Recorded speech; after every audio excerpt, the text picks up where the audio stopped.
I spent 6 years silently holding up the sky for my sister's perfect family, secretly funding the flawless upper-class illusion she so proudly flaunted. But the moment she looked directly at my disabled son, mocked his future, and let out a cruel laugh, I realized my own foolishness. Sometimes, the bloodiest revenge is not picking up a weapon to strike. It is simply smiling, taking a step back, and letting a traitor's sky collapse right on their head. Hello, dear listeners of Maya Revenge Stories, and thank you from the bottom of my heart for being here with us today. Unfortunately, YouTube has completely disabled our monetization features, leaving us with zero budget to keep producing the content you love. If you find today's story engaging, please consider supporting us by joining the Maya Revenge Stories Patreon channel, where you will get access to exclusive, much longer, and incredibly detailed true stories featuring multiple emotional voice actors. These are stories too intense and revealing to be made public on YouTube, and you can easily join by scanning the QR code right here on your screen or by clicking the Patreon link in the description or the pinned comment of this video. Now, let us dive into today's story, where you will meet a woman named Natalie Rogers. The late summer air in Oak Creek Estates hung heavy with the scent of mesquite wood, expensive designer perfumes, and the sharp clinking of imported crystal glasses. We were in Denver, but looking around, you would think we were on a curated television set. My sister Vanessa was hosting her annual end-of-summer barbecue at her sprawling luxury mansion. It was supposedly a casual family gathering, but in reality, it was an opulent networking event designed solely to entertain the local elite. Everything was meticulously arranged, from the private catering staff serving artisanal Wagyu sliders to the forced, gleaming white smiles of the neighborhood socialites who populated the manicured lawn. The atmosphere was completely stifling. It was a flawless upper-class illusion, dripping with passive-aggressive pleasantries and razor-sharp malice hidden cleverly behind manicured hands and polite nods. I am Natalie, 34 years old, and I sat near the quietest edge of the limestone patio with my 16-year-old son, Leo. The overwhelming noise of the party was a chaotic, painful wall of sound for him. Leo lives with severe dyslexia and an auditory processing disorder. Because of this, his speech comes out in heavy stutters, and he rarely makes eye contact with anyone. To the untrained, judgmental eyes of Vanessa's wealthy friends, my son was broken. But I knew the absolute truth. Inside that quiet, anxious boy was a mind that functioned like an advanced supercomputer.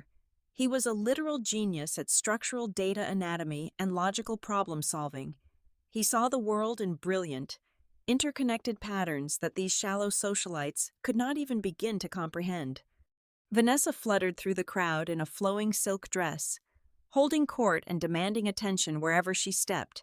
She had a relentless habit of dragging the spotlight toward herself, and today, she decided to use Leo as her ultimate prop. She drifted over to our secluded table, pulling an audience of wealthy neighbors with her like a royal procession. She put on a mask of exaggerated, tragic sympathy, leaning down and asking about Leo in that high-pitched, pitying tone she strictly reserved for charity cases. Of course, her real goal was not to check on my son's well-being.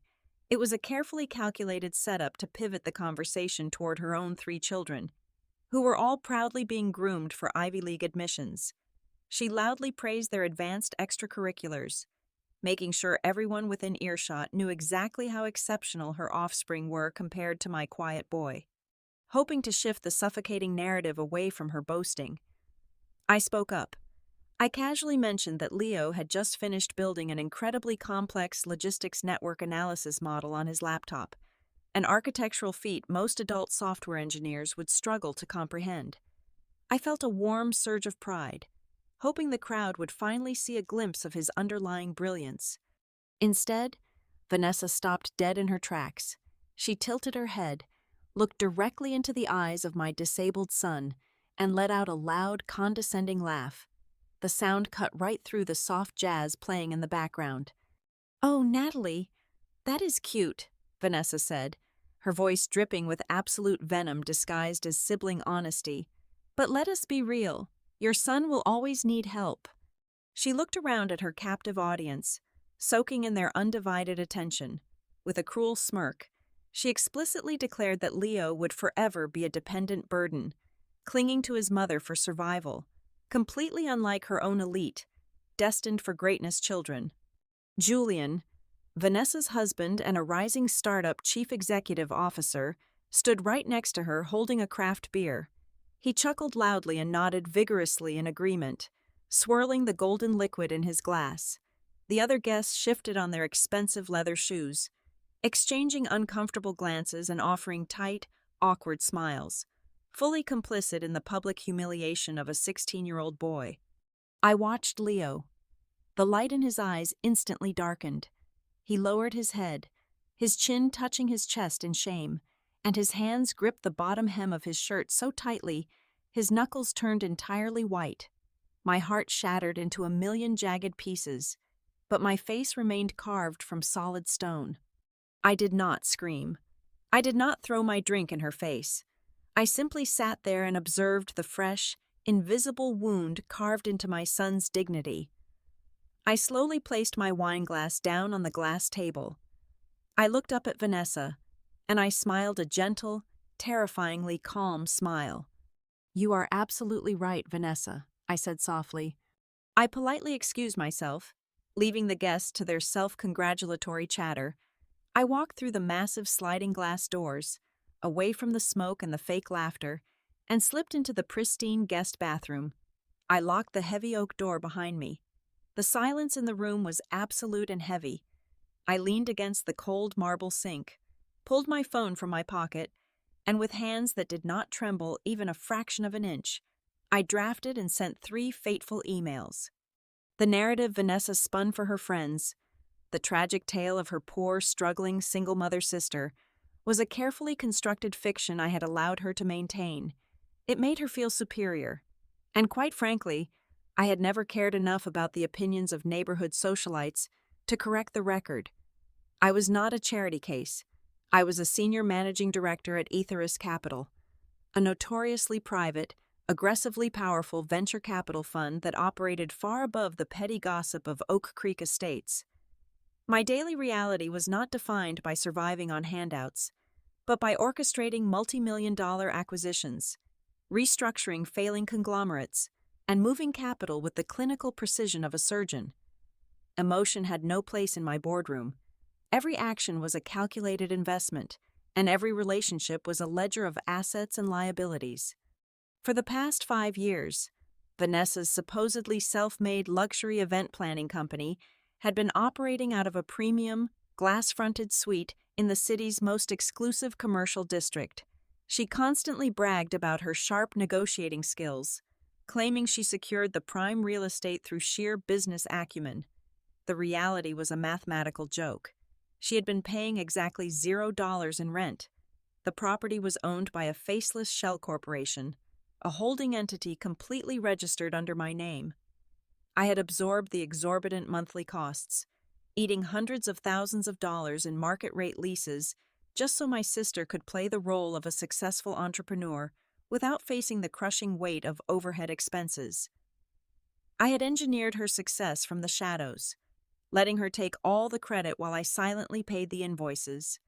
Her husband, Julian, was an even larger beneficiary of my covert charity. 3 years ago, his hyped-up delivery logistics startup, Prime Route, was 72 hours away from a spectacular, humiliating bankruptcy.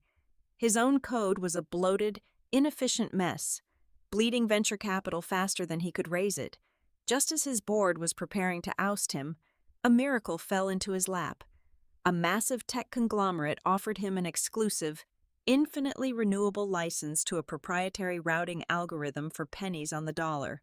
Julian strutted around Silicon Valley boasting about his elite networking connections, entirely unaware that I had leveraged my firm's immense influence to arrange the deal. I had personally handed him the digital heartbeat of his entire company.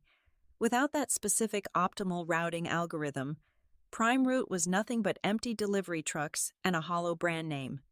By 8 o'clock on Monday morning, I was sitting at my custom mahogany desk on the 40th floor of the Aethirus building. The city sprawled out below me, bathed in the cold, gray light of the early dawn. I took a slow sip of my black coffee. Feeling the bitter heat ground my thoughts. The anger from the barbecue had not dissipated. Instead, it had crystallized into something sharp, cold, and immensely powerful. I opened my encrypted laptop. It was time to close the accounts on my toxic investments. I was done being the silent architect of their ungrateful lives. I picked up my phone and dialed my lead corporate attorney.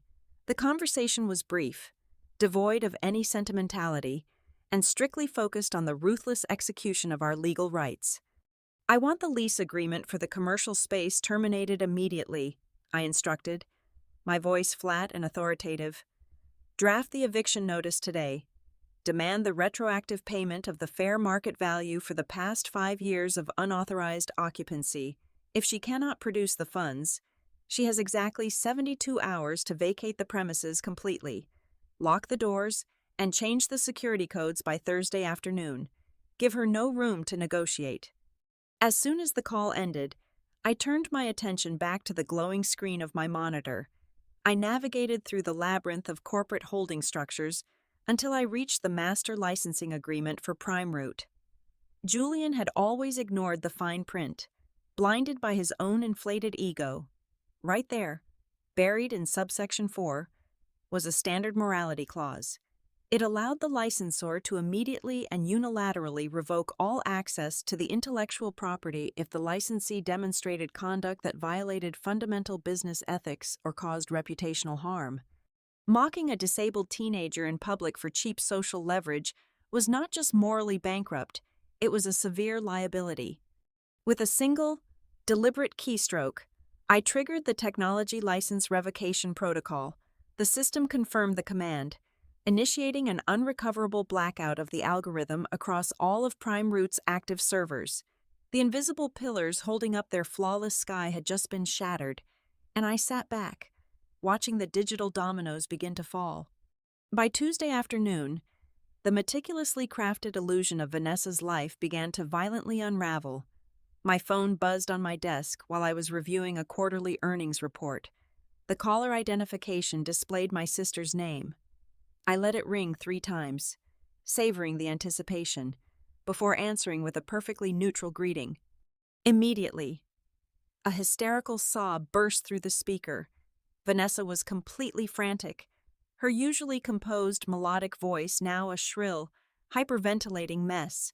She was crying uncontrollably, stumbling over her words as she tried to explain the catastrophe that had just detonated her career. According to her, a faceless, greedy corporate landlord had suddenly terminated her lease without a single word of warning. She was being unceremoniously kicked out onto the street, right before the peak of the luxury wedding season. Her company was suddenly facing the terrifying prospect of paying millions of dollars in breach of contract penalties to enraged brides and affluent corporate clients. "They gave me 72 hours. Natalie," Vanessa gasped, her breath catching in her throat. 72 hours to pack up 5 years of my life. I do not even know who owns the building. It is some shadow corporation, and their lawyers will not even answer my calls. I am going to lose everything." I leaned back in my ergonomic leather chair, gazing out at the sweeping Denver skyline. I felt absolutely nothing for her. The dramatic irony tasted sweeter than the expensive espresso sitting on my desk. She was begging for sympathy from the exact phantom who was currently orchestrating her destruction. "That is truly unfortunate, Vanessa," I replied, keeping my tone incredibly light, almost dismissive. "But honestly, given the current economic climate, perhaps this is a blessing in disguise." "A blessing," she shrieked, the panic in her voice spiking. "How is facing a multi-million-dollar lawsuit a blessing?" I paused, making sure my next words mirrored the exact cadence she had used against my son just 2 days prior. "Well, sometimes we just have to be realistic.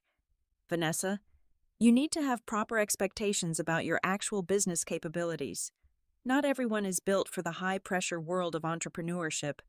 You will always need help, and it is perfectly fine to admit that your ambitions might have been a little too big for your reality." There was a stunned, breathless silence on the other end of the line.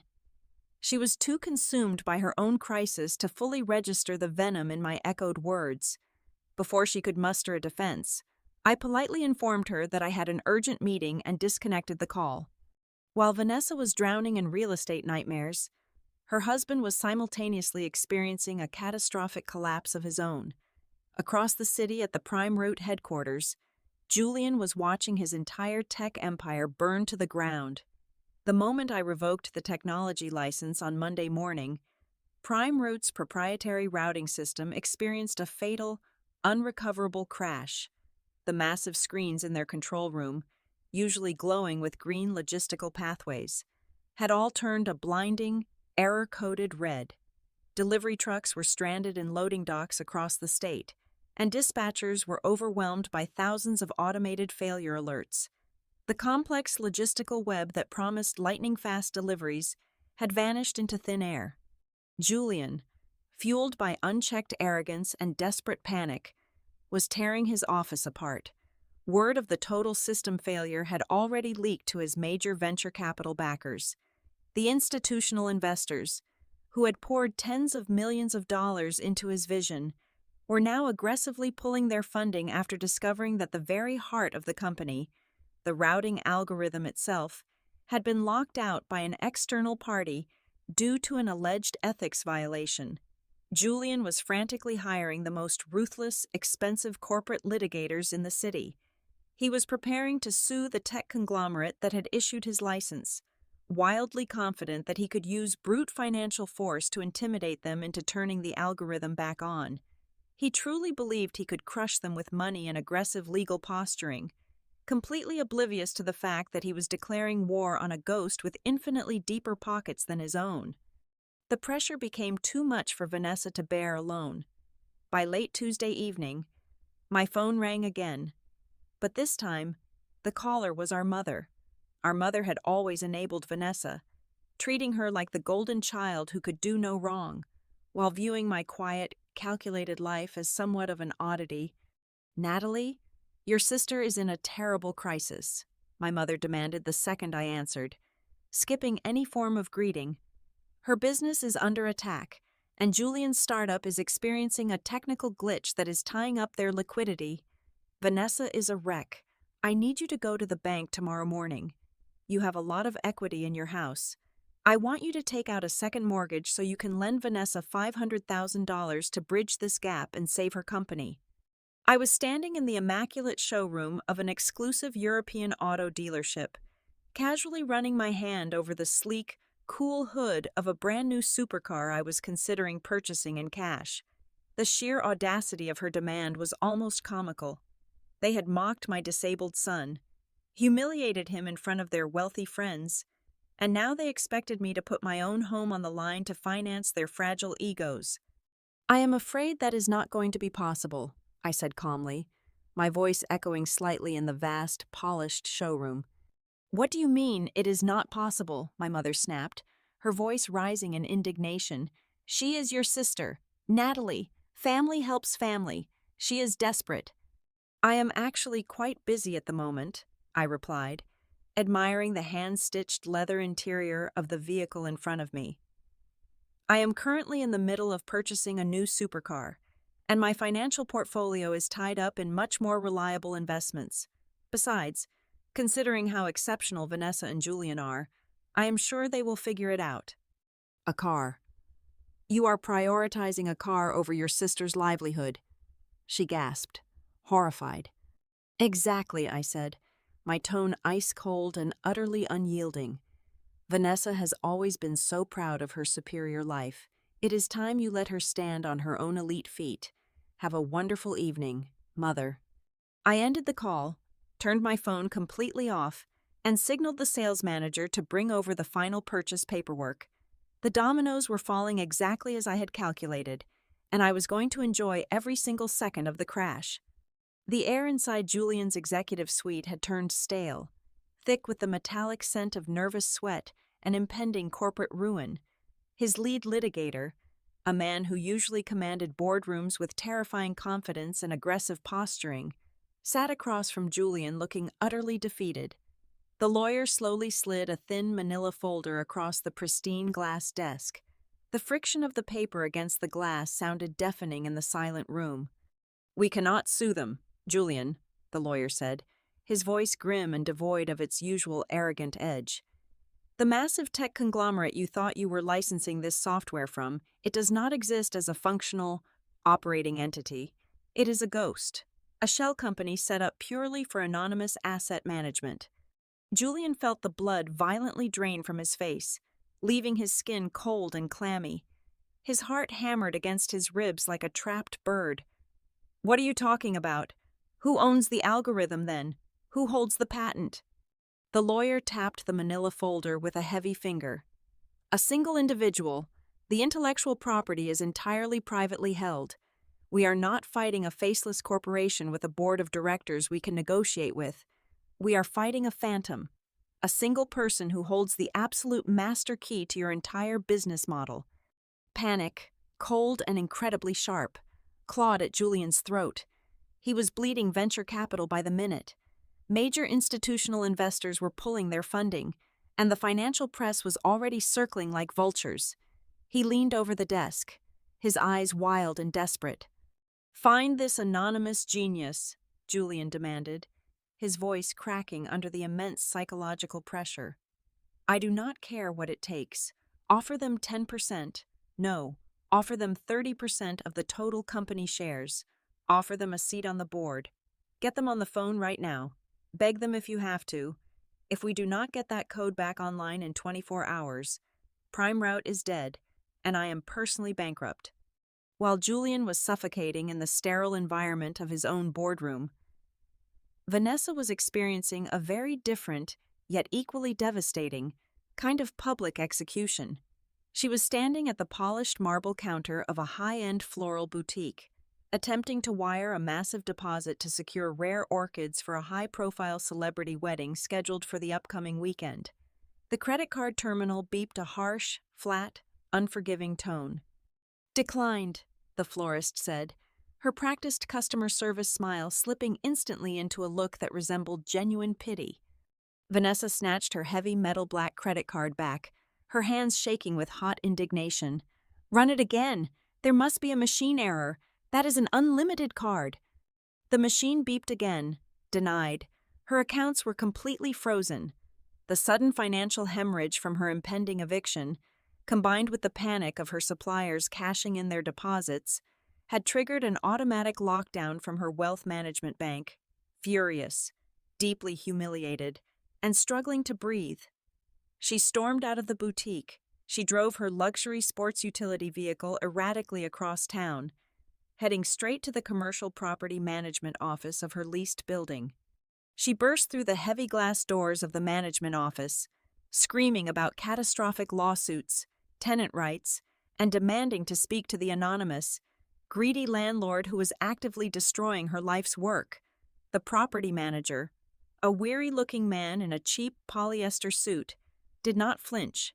He simply sighed, clicked a few buttons on his keyboard, and turned his computer monitor around to face her. "Ma'am, I do not make the decisions. I just follow the eviction orders from the legal representative of the holding company that owns this entire block. Take your threats up with them," he said flatly.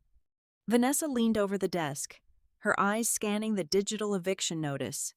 Her breath stopped entirely. Her pulse roared in her ears, drowning out the ambient noise of the office.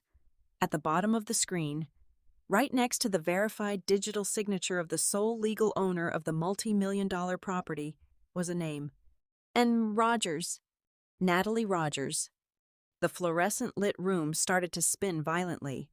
The impenetrable walls of her fabricated reality collapsed inward, crushing her under the weight of an unimaginable truth. The sister she had spent half a decade mocking, the woman she continually painted to her wealthy friends as a tragic, penniless single mother, was not just quietly successful. Natalie was an invisible titan. Natalie was the one who had been secretly funding Vanessa's entire opulent lifestyle.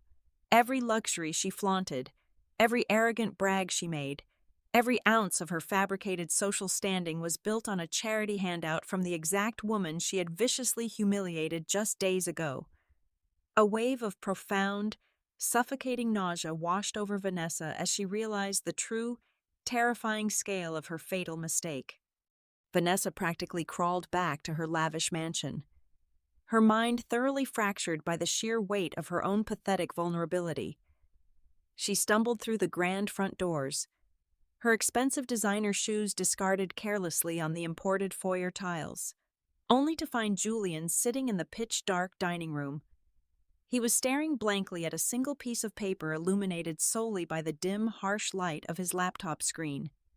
He looked entirely hollowed out, like a man who had just witnessed his own execution. "Julian!" Vanessa gasped, hot tears streaming down her ruined makeup. "It is Natalie, the landlord, the one evicting me and bankrupting my company. It has been Natalie all along." Julian did not even blink. He did not seem to register her frantic confession about the real estate at all. Slowly, mechanically, he pushed the single piece of paper across the polished mahogany table toward her. "My lawyers finally managed to get the unredacted intellectual property file from the federal database," Julian whispered, his voice completely void of emotion. "The name of the sole owner of the algorithm, the anonymous tech genius holding the entire fate of my company in their hands." Vanessa walked over, her hands trembling violently as she picked up the heavy legal document. She fully expected to see Natalie's name again. She expected to see the final proof that her sister had orchestrated Julian's destruction just as meticulously as she had orchestrated hers. But the name printed in bold black ink at the top of the patent registration was not Natalie Rogers. It was Leo Sterling.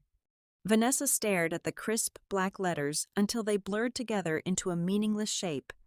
Leo, the 16-year-old boy she had laughed at, the boy who could barely string a sentence together without a heavy stutter, the boy she proudly declared to her entire social circle would always need help and would never be able to survive on his own.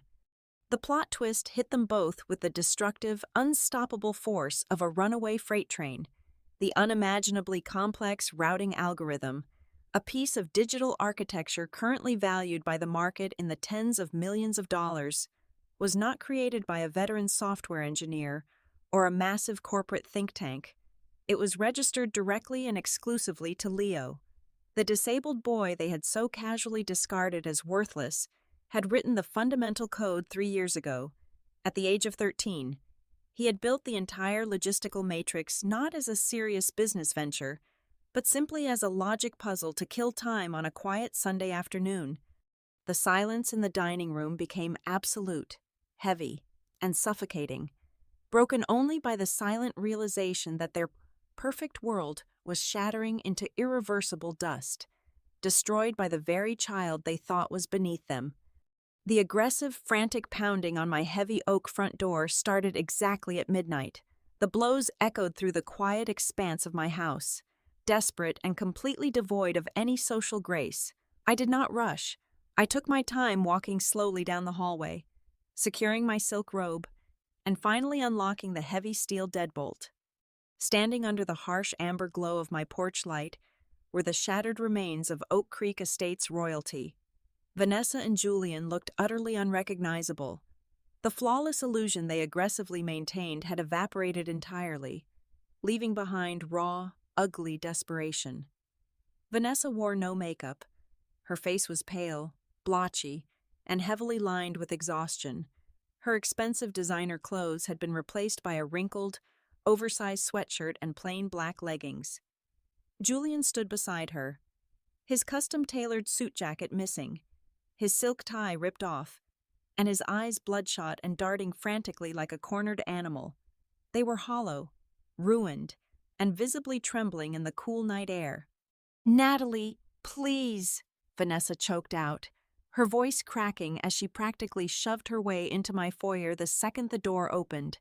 She stumbled forward and collapsed onto the edge of my minimalist living room sofa, burying her face in her hands. "Please, you have to stop this. We are family. I am your sister. Whatever I said, whatever happened, you cannot destroy us like this." I stood over them, my expression completely frozen. I did not offer them comfort. I did not offer a shoulder to cry on. Instead, I walked over to the open kitchen, opened the cabinet, and filled 2 plain glass tumblers with tap water. I carried them back and placed them on the glass coffee table with a dull, heavy thud. There would be no crystal glasses tonight. There would be no expensive vintage wine to soften the blow. "Drink your water, Vanessa," I instructed, my voice devoid of any warmth. She ignored the glass, looking up at me with frantic, wet eyes. "It was just a slip of the tongue at the barbecue. You know how I get when I'm stressed about hosting and entertaining those people. I did not mean what I said about Leo. I swear to you, Natalie, I only said it because I want the absolute best for him. I just want him to be prepared for the harsh reality of the real world." I did not raise my voice, but the absolute zero temperature of my tone made her flinch physically. "You wanted the best for him by publicly humiliating him in front of 30 prominent guests while laughing directly in his face." I reached over to the side table and picked up a thick, leather-bound dossier I had prepared earlier that evening. I dropped it onto the glass coffee table right next to their tap water. It landed with a loud, authoritative smack that made Julian jump. I opened the cover and began turning the pages slowly, forcing them to look at the undeniable, documented anatomy of their fake empire. "Page 1, I stated, tapping a freshly printed bank statement with my manicured fingernail. "The original ledger showing my initial deposit to secure your premium commercial lease 5 years ago. Page 12, the continuous monthly wire transfers from my holding account covering every single cent of your overhead, so you could play the role of a highly successful, self-made woman." I turned a large chunk of pages, the sound of the thick paper cutting through the tense silence. "Page 45, the confidential capital injection I funneled through a corporate proxy to save Prime Root from total liquidation 3 years ago. You are not self-made. Vanessa, neither of you are. You are heavily subsidized dependents, completely reliant on the exact person you thought you were vastly superior to." Julian could not stomach looking at the financial records anymore. He swallowed his pride, completely ignoring his wife's pathetic sobbing, and focused his desperate, bloodshot eyes on me. "I do not care about the building right now," Julian interjected, his voice trembling with manic urgency. "I care about the algorithm. Natalie, you have to let me speak to Leo. The boy is a literal tech genius. If he wrote that complex code at 13 years old, he is an absolute prodigy. Let me talk to him. I can reason with him. We can make him wildly famous. I have powerful connections at major financial magazines. I can put him on covers, get him on primetime television as the next great innovator. Just let me offer him a new licensing deal." A dark, deeply satisfying laugh escaped my lips. I crossed my arms and stared down at the pathetic chief executive officer who was currently begging for his corporate life in my living room. "Make him famous," I mocked, my voice sharp as a surgical scalpel. "Why on earth would a prominent, brilliant entrepreneur like yourself want to get on his knees and negotiate with a disabled child who will always need help? Why would you trust your multi-million-dollar logistics empire to a boy who will never be able to live independently? Surely, a burden like him cannot save your company. Where are your own exceptional children? Why do you not call them down from their elite Ivy League prep courses to code you a new routing matrix by tomorrow morning?" Julian opened his mouth to speak, but the words died instantly in his throat. He realized the absolute, inescapable trap he was in. He had nothing left to say. Right at that exact moment, the soft click of a door handle echoed from down the hallway. We all turned to look. The door to the bedroom swung open, and Leo stepped out into the dim hallway light. He was wearing a simple gray shirt, holding his tablet tightly in both hands. But something fundamental had shifted in his posture. He was not the shrinking, anxious boy from the barbecue who stared at the floor. He stood tall, his shoulders squared, and he looked directly into Julian's eyes. There was no fear in his expression, no insecurity, only the cold, calculating stillness of a chess grandmaster looking at a board where he had already declared a brutal checkmate. Leo walked slowly into the living room, bypassing his sobbing aunt completely. He stopped just a few feet away from Julian. The room was so incredibly quiet, I could hear the faint hum of the refrigerator in the kitchen. Leo looked down at his tablet. His fingers moved with lightning speed, tapping out a calculated sequence of words. He pressed a single button, and the synthetic, robotic artificial intelligence voice of his text-to-speech application sliced cleanly through the dead silence of the room. "I do not need help," the digitized voice announced, flat and entirely devoid of emotion. "But your company does, and the price has changed." The morning sun cut through the floor-to-ceiling glass walls of the Aethirus Capital Executive Boardroom, casting long, sharp shadows across the polished granite table. Julian and his high-priced legal team sat clustered on one side, looking incredibly small and entirely out of their depth. Across from them sat my son and I. Leo was perfectly composed, wearing a sharp navy blazer, his hands resting quietly on the table. The boy who was terrified of loud noises and eye contact was now holding the absolute power of life and death over a multi-million-dollar logistics empire.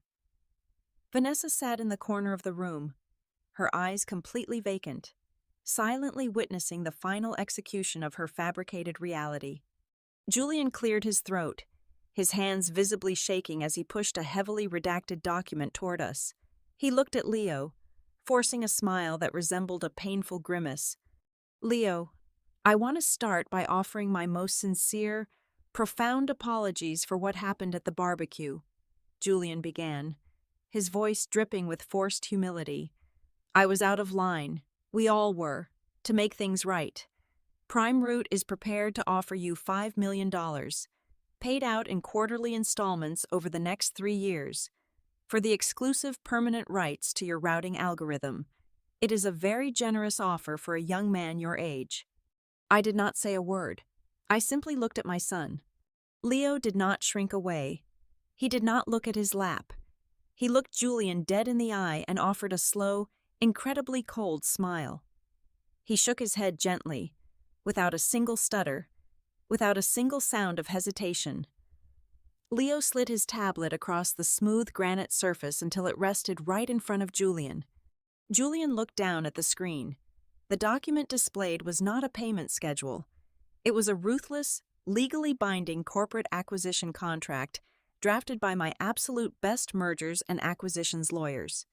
Leo tapped his screen once, and his artificial intelligence text-to-speech software filled the tense air of the boardroom. "I do not want your money in installments," the robotic voice declared, precise and unyielding. "My terms are non-negotiable. I require 51% of the total voting shares of Prime Root, effective immediately. You are permanently stripped of your title as Chief Executive Officer. You will retain a minority stake and be transitioned into a standard, salaried logistics manager. You will work for me, in the company you founded, under my direct supervision." Julian gasped, his face turning an ashen shade of gray. He looked at his lawyers, begging for a loophole, but they all lowered their heads in grim defeat. It was an absolute checkmate. The choice was brutally simple. He could either sign away his empire and his ego, or he could walk out of this room and face immediate bankruptcy, catastrophic lawsuits, and likely federal prison for his massive debts. With trembling hands and tears of sheer humiliation stinging his eyes, Julian picked up the heavy metal pen and signed his own corporate death warrant. Vanessa buried her face in her hands, letting out a hollow, defeated sob. Their towering, arrogant egos were entirely crushed, pulverized into dust by the silent, brilliant mind of the boy they had so casually discarded. 6 weeks later, the moving trucks arrived at Oak Creek Estates. I drove by just once, watching from a distance as Vanessa carried cheap cardboard boxes out of her foreclosed luxury mansion. Her extravagant event planning business was dead, completely liquidated to pay off her breach of contract penalties. I had heard through the neighborhood gossip that she recently started a new job as a cold call telesales representative, spending 8 hours a day in a cramped cubicle, begging strangers to buy extended car warranties. I turned my car around and drove to the downtown tech district. I walked into a brand new, sunlit boardroom where Leo was standing confidently at the head of a massive table. He was using his voice assist software to seamlessly pitch a revolutionary new architectural data concept to a room full of seasoned venture capitalists. They were hanging on to his every digitized word. My son did not need anyone's pity. He did not need my protection anymore. He had completely secured his own future, and in the process, he had become the master of the very people who once tried to trample him. The American dream is not always loud and boastful. Sometimes, the most powerful version of it is written in the absolute silence of the underestimated. Thank you so much, dear listeners, for joining me on this incredible journey today. I would absolutely love to know where you are listening to this story from, so please let me know in the comments below. If you found today's story engaging and want to support our completely demonetized channel, please consider joining the Maya Revenge Stories Patreon. There, you will find our absolute best, highly detailed, and emotionally captivating true stories that are far too intense and exclusive to ever be made public on YouTube. You can join our community right now by scanning the QR code on your screen or by clicking the Patreon link provided in the description and the pinned comment. Thank you again, and I will see you in the next story.